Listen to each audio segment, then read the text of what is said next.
हम देखते हैं कि आरिमा और उन बाकी सभी के सामने एक शख्स आ जाता है जिसे देखकर वो सभी लोग काफी ज्यादा हैरान होते हैं।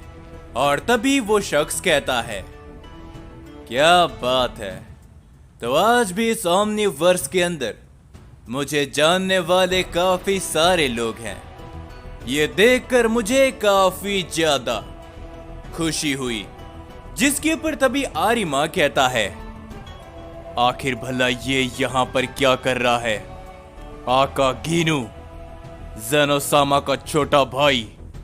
जिसके ऊपर तभी आत्सुमो भी कहता है, आखिर भला तुम यहाँ पर क्या कर रहे हो? तुम्हें तो बरसों पहले ओमनीवर्स के रूलर ने उस प्रेजेंट डायमेंशन के अंदर कैद कर दिया था। ना केवल तुम्हें, तुम्हारे 2 और भाइयों को भी।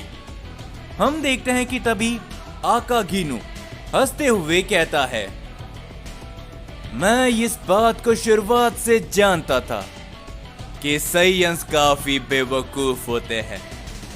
क्या इस बात को तुम लोग भूल चुके हो?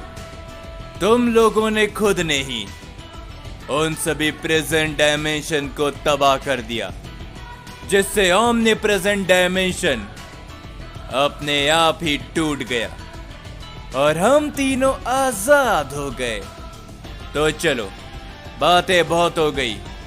मुझे बताओ कि मेरे बड़े भाई यानी कि ओमनी किंग ज़ेनो को तुम लोगों ने कहां पर बंदी बना कर रखा है? अगर तुम मुझे शांति से बता देते हो तो मैं तुम सभी को दर्दनाक मौत ना देकर आसानी से खत्म कर दूंगा। नहीं तो तुम जानते ही हो कि आखिर मैं क्या क्या कर सकता हूं।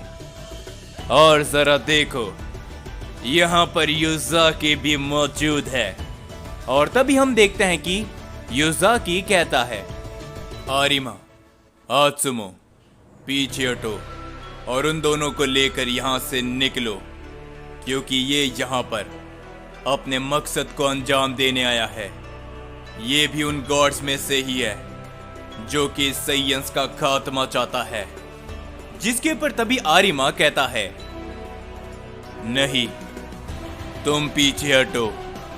युज़ाकी, हम दोनों काफी ज्यादा जख्मी हैं। हम दोनों चाहकर भी उन दोनों को यहां से नहीं ले जा पाएंगे। हम अपनी कोशिश करते हैं फिलहाल के लिए इसे रोकने की। तुम उनके पास रहो और उन्हें सुरक्षित रखने की कोशिश करो, और अगर हो सके तो उन्हें यहां से दूर ले जाओ। ये कहने के बाद आरिमा और आत्सुमो अपनी पावर को बढ़ाते हैं। जिसके ऊपर तभी युज़ाकी उन दोनों के पास जाता है और वहां पर एक पोर्टल ओपन करने की कोशिश करता है। लेकिन तभी आका गीनू अपनी पावर को बढ़ाता है, जिससे चारों तरफ एक वेव फैलती है, जिससे हम सभी देखते हैं कि युज़ाकी का पोर्टल वहां से गायब हो जाता है। और तभी आका गीनू कहता है, क्या बात है, तुम लोगों को ऐसा भला कैसे लग सकता है कि मेरे रहते हुए तुम लोग यहां से दूर जा सकते हो? ये कहने के बाद आका गीनू हंसने लगता है। लेकिन तभी आत्सुमो उसके ऊपर अपना एक जोरदार वार करता है, लेकिन आका गीनू उसके वार को पकड़ लेता है। और तभी वो कहता है, मैं तुमसे सिर्फ एक ही बार और कहूंगा, मुझे बता दो कि आखिरकार ज़ेनो कहां पर है। मैं तुम्हारी जान बख्श दूंगा, नहीं तो फिर तुम जानते ही हो कि आखिर मैं क्या कर सकता हूं। ये कहने के बाद वो आत्सुमो के ऊपर अपने एक जोरदार हिट करता है, जिससे आत्सुमो नहीं बच पाता और वो चोट खाकर काफी दूर गिर जाता है।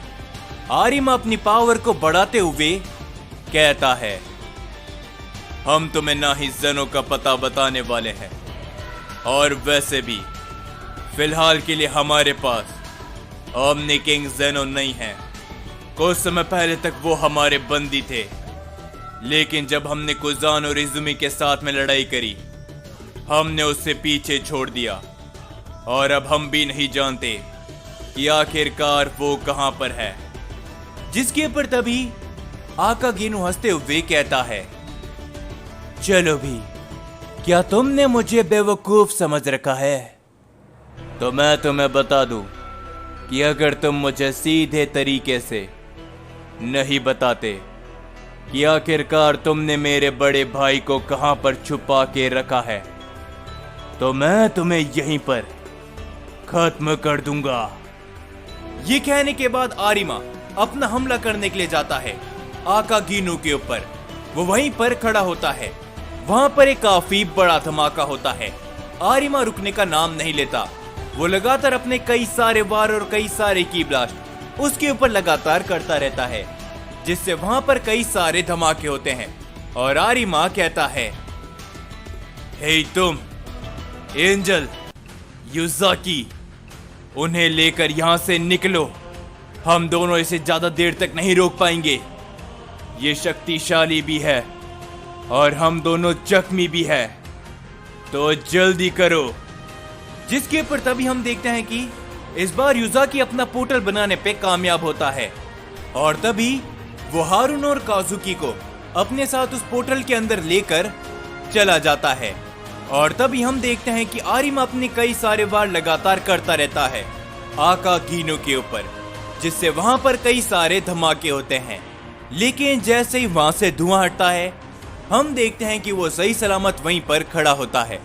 और वो कहता है, सैयन, तुमने अपने काफी सारे वार कर लिए और तुमने उन्हें यहां से भेज भी दिया, लेकिन मैं तुम्हें बता दूं कि मैं एक ओरिजिनल और रियल ओमनी ब्लड हूं। मुझसे कोई भी नहीं छुप सकता, कोई भी नहीं।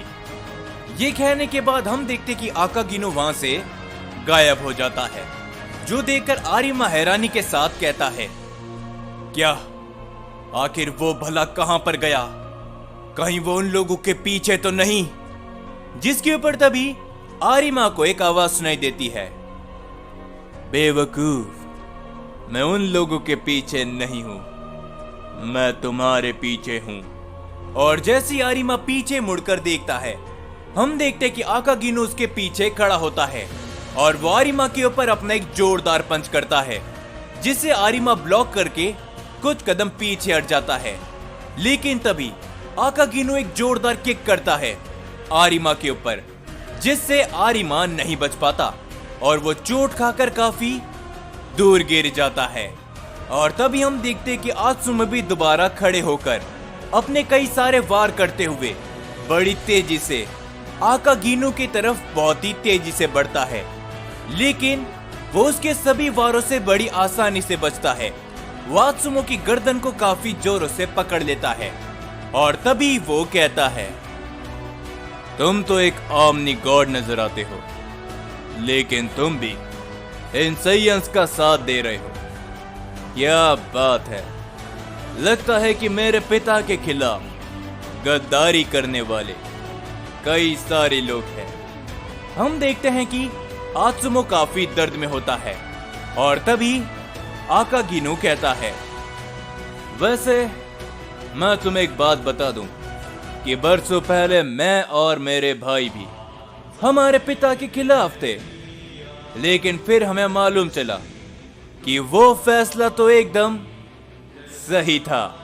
ये कहने के बाद हम देखते हैं कि वो आत्सुमा को काफी दूर फेंक देता है, जिससे वहां पर एक काफी बड़ा धमाका होता है। लेकिन आरिमा तभी खड़ा होता है और वो कहता है, हमें इसे कैसे भी करके रोकना होगा। मैं काफी ज्यादा जख्मी हो चुका हूं अपनी पिछली लड़ाई से।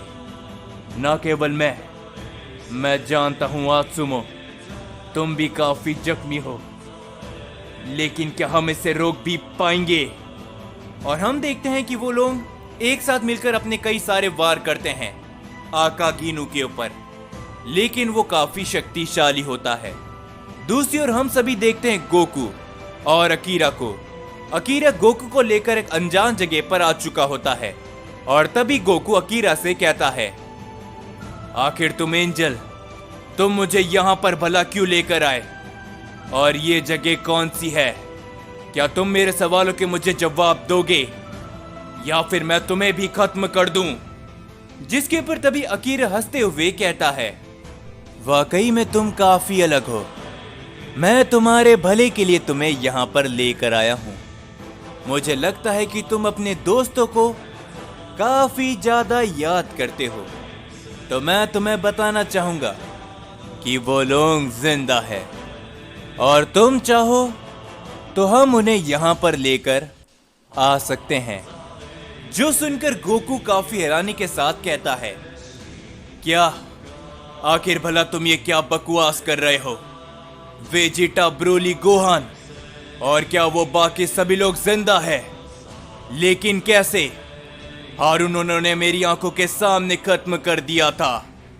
जिसके ऊपर तभी अकीरा हंसते हुए कहता है, नहीं, हारून ने उन्हें खत्म नहीं किया था, बस उसने इस मल्टीवर्स के अंदर से उनका नामो निशान मिटा दिया था। और अगर तुम चाहो तो हम उन्हें यहां पर ला सकते हैं दोबारा तुम्हारी आंखों के सामने। जो सुनकर गोकू कहता है, अगर तुम सच कह रहे हो तो मैं उन्हें दोबारा लाना चाहता हूं। वेजिटा, ब्रोली, गोहान और उन सभी सैयंस को भी जिन्होंने मुझे बचाने के लिए अपनी जान कुर्बान करने के लिए तैयार हो चुके थे। जिसके ऊपर तभी अकीरा हंसते हुए कहता है, चलो ठीक है सैयन, मैं तुम्हें बताता हूं कि आखिरकार वो लोग इस समय पर कहां पर है और तुम उन्हें यहां पर कैसे ला सकते हो। लेकिन तभी दूसरी ओर हम सभी देखते हैं आका गीनू को, जो कि इस समय पर आरिमा और साथ ही में आत्सुमो को बहुत ही बुरी तरीके से पीट रहा होता है। वो दोनों चाहकर भी उनका सामना नहीं कर पा रहे होते हैं और तभी आका गीनू अपना एक जोरदार वार करता है उन दोनों के ऊपर ही, जिससे वो दोनों ही काफी दूर जाकर गिर जाते हैं। और तभी आका गीनू हंसते हुए कहता है, क्या हुआ सैयन? क्या हुआ ओमनी गॉड? क्या तुम दोनों कमजोर पड़ चुके हो? क्या तुम दोनों कुछ भी नहीं कर पा रहे? तो चलो, अब खेल बहुत हो गया, समय आ चुका है तुम्हारे खात्मे का। और तुम्हारे इस खात्मे से मैं शुरुआत करूंगा हमारे उस नए प्लान को अंजाम देने की शुरुआत, और तुम सैयन की खात्मे की शुरुआत। ये कहने के बाद आका गीनू अपनी पावर को काफी ज्यादा बढ़ाता है। आरिमा और आत्सुमो चाहकर भी कुछ भी नहीं कर पाते और तभी वो अपना एक काफी बड़ा हमला करता है उन दोनों के ऊपर, और वो दोनों चाहकर भी कुछ भी नहीं कर पाते। और तभी आका गीनू काफी जोरों से हंसते हुए कहता है, मरो पिद्दी सैयन और ओमनी गॉड। लेकिन तभी हम देखते हैं कि एक शख्स बीच में आ जाता है और वो उस हमले को वहां से हटाते हुए कहता है, कमजोरों के ऊपर भला क्या वार करते हो? अगर हिम्मत है तो मेरा सामना करके दिखाओ, आका गीनू। और हम देखते हैं कि आका गीनू उस शख्स को देखकर मुस्कुराते हुए कहता है, क्या बात है, मुझे नहीं लगा था कि यहां पर मेरी मुलाकात फादर ऑफ सैयन से होगी।